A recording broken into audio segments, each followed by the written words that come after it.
I didn't always realize how much of my life I was living on autopilot. I thought I was pretty self aware. I thought I was making conscious choices. I thought I was awake. But the truth is, I was mostly reacting to the world, reacting to people, reacting to my own feelings without even knowing why they were there in the first place. And sometimes I didn't even know if those were my own feelings or if I had picked it up from people around me. It wasn't until I hit what I call an emotional wall that I started to understand something was missing. I was in a relationship at the time, and we were having the same arguments over and over again. Would circle around the same issues, hurt each other in the same ways, and then patch it up, only to repeat the exact same pattern a few days later. I would even notice the pattern and try to stay ahead of it by being extra attentive and caring. But that seemed to trigger yet another wound, and so another round of fight. I was utterly exhausted. One night, after another one of these exhausting fights, I remember sitting on the edge of my bed, staring at my hands, and asking myself, why does this keep happening? I know how toxic the relationship is, and I can see how abusive he is to me. But why do I keep saying things I don't mean? Why do I always shut down when I most want to feel close? Why do I always want to just pack up and leave before communicating about my true feelings? It was like I was watching myself from outside, wondering why this version of me was so quick to defend, so quick to retreat, so quick to close the door. Then an ancient memory resurfaced. I was still in college, and I had just had a fight with my boyfriend. I don't even remember why I was upset, but I remember sitting outside my door. My boyfriend knelt down beside me, trying to figure out what was wrong and how he could make things better. It was snowing, and we were both freezing. To be honest, all I wanted was to make up with him and get back inside where it was warm, but I just couldn't. I remember so vividly that there was another me inside, desperately trying to speak, to tell him how I was feeling so we could talk it through. But my physical body simply couldn't. I wasn't able to even open my mouth. I wasn't able to move. The only thing that moved were my tears. I don't remember how we eventually got past that moment. But looking back now, I realized my heart had been locked up far longer than I ever knew. That was my first awareness of my closed heart and the emotional wall around it. Not in a book, not in a meditation, not in a course, but in that quiet, uncomfortable moment where I was willing to look at myself without turning away. And I think that's where unlocking our hearts really begins. Because the truth is, you can't open something if you don't first notice that it's closed. I didn't realize that for most of my life, I'd been protecting my heart behind invisible walls. Walls that looked like, oh, I'm just independent. Walls that sounded like, I don't need anyone to make me happy. Walls that felt like, I'm fine, really, I'm fine. But underneath those walls, there was a little voice that was saying, I wish someone could see me. I wish someone would come check on me. And the hardest part was, I wasn't even letting myself see me. That's the thing about self awareness. It's not about being hypercritical or picking yourself apart. It's not about constantly asking, what's wrong with me? It's about noticing your patterns, your reactions, your fears, and being willing to trace them back gently to their roots. I want you to imagine something with me for a second. Let's say you're in a conversation with someone you care about. They say something that hits a nerve. Maybe it's a comment about your tone or about how you always do things a certain way. And before you even think, you feel your body tense, your jaw tightens, your chest gets hot, your mind starts building its case. Are you feeling it? Now, if we could freeze that moment like a movie still, I'd ask you, what's happening inside you right now? Because in that tiny gap between what someone says and how you respond is the space where self awareness lives. Most of us blow right past it. We defend, we explain, we attack, or we withdraw. And later we might think, I wish I'd said that differently. But in the moment, it feels like we didn't have a choice. Does that sound familiar? Self awareness is about finding that gap and expanding it. It's about noticing, oh, my shoulders just went rigid. My chest feels tight. I'm starting to tell myself they don't respect me.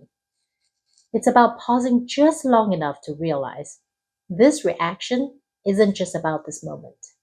It's about a story you've been carrying for years. For me, one of my stories was I need to give and even overgive. If I don't, they won't truly love me. I have to prove I'm worthy of love because I'm not good enough. It was an old wound from when I was only 8. I was left at a boarding school with my siblings. And when we occasionally saw our parents, they were too stressed to truly see our needs. At school, I had to perform well to be the good student, and at home, I had to obey so my parents wouldn't be too critical. That childhood experience planted a seed of fear in me, a fear that being fully myself, being fully open, and being someone who has needs would always lead to loss or heartbreak. Then I built my life around that fear. I became the girl who was a cheap date, who was so independent and strong that she never asked for help. But I was also the girl who ached deep inside, quietly resentful when the people I loved couldn't see me for who I truly was. And I didn't even realize I was doing it. That's why I say self awareness is the key to unlocking your heart. Because your heart doesn't unlock by accident. You have to notice the lock. You have to understand how it got there. And you have to be willing to feel what it's been keeping out and what it's been keeping in. Now, I'm not going to pretend that self awareness is always comfortable. It's not. Sometimes it's like turning the lights on in a messy room. You see things you've been avoiding. You feel things you've been trying to outrun or hide. But here's the thing, once you see it, you can't unsee it. And that's a good thing because awareness is the first step to choice. The same is true for unlocking your heart. When you start paying attention, noticing your patterns, your defenses, your automatic thoughts, You give yourself a chance to choose differently. Maybe instead of shutting down in a conversation, you take a breath and say, I feel like I want to pull away right now, but I'm going to stay here with you. Maybe instead of brushing off a compliment, you let it land, even if it feels awkward. Maybe instead of telling yourself you're fine, you admit, actually, I'm feeling a little lonely today. That's how the heart starts to open. Not all at once, not with a grand gesture, but in these tiny, deliberate acts of awareness. And I know, sometimes it feels safer not to look. Sometimes we think, if I don't open that door, I won't have to deal with what's behind it. But here's what I've learned: whatever is behind that door is already shaping your life. It's already influencing your choices, your relationships, your sense of worth. The only difference is, without awareness, it's running the show from the shadows. I remember working with someone once who told me they just wanted to skip the self awareness part. They said, well, I already know I have walls. I just want to break them down. But here's the thing: you can't just break down a wall you don't fully understand. Why? Because otherwise, you might just rebuild it again without even realizing it. Self awareness isn't about dwelling on the past forever. It's about understanding enough of your story to reclaim your choices in the present. It's about noticing, oh, I'm pulling away because I'm afraid, and I can choose to lean in instead. It's about catching yourself in the act of self protection and asking, is this protection still serving me, or is it keeping me from the connection I crave? Sometimes you might have a childhood wound that you don't remember, and you were still able to heal the unprocessed emotions, and that's totally fine.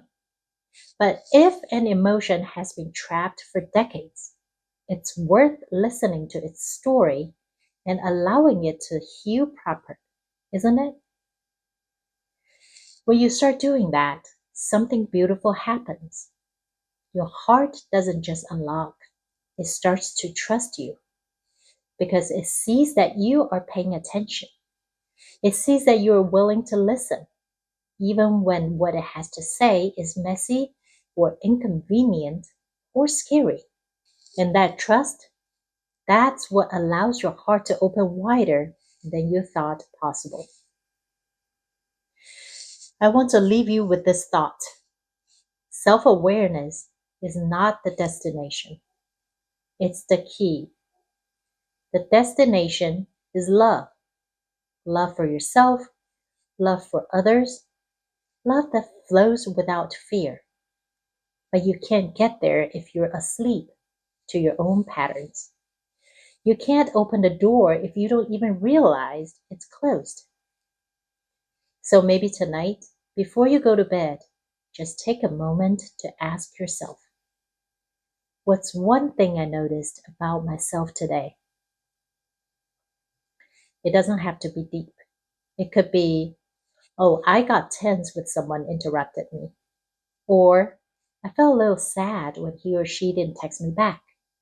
Just notice it, because that is how it starts. Not with a grand awakening, not with a sudden flood of insight, but with one quiet moment of paying attention. One tiny shift from autopilot to awareness. One act of looking at yourself with curiosity instead of judgment. That's the first turn of the key. And once you start turning it, you'll be amazed at how much light comes pouring in. If you're ready to take that step towards breaking down your emotional wall and unlock your heart, now is the perfect time. Let's connect for a free chemistry call today and explore how we can transform your life together. This isn't about quick fixes or empty advice. It's about reclaiming your ability to feel, love, and lead fully and authentically. I'll see you in the next video. Bye.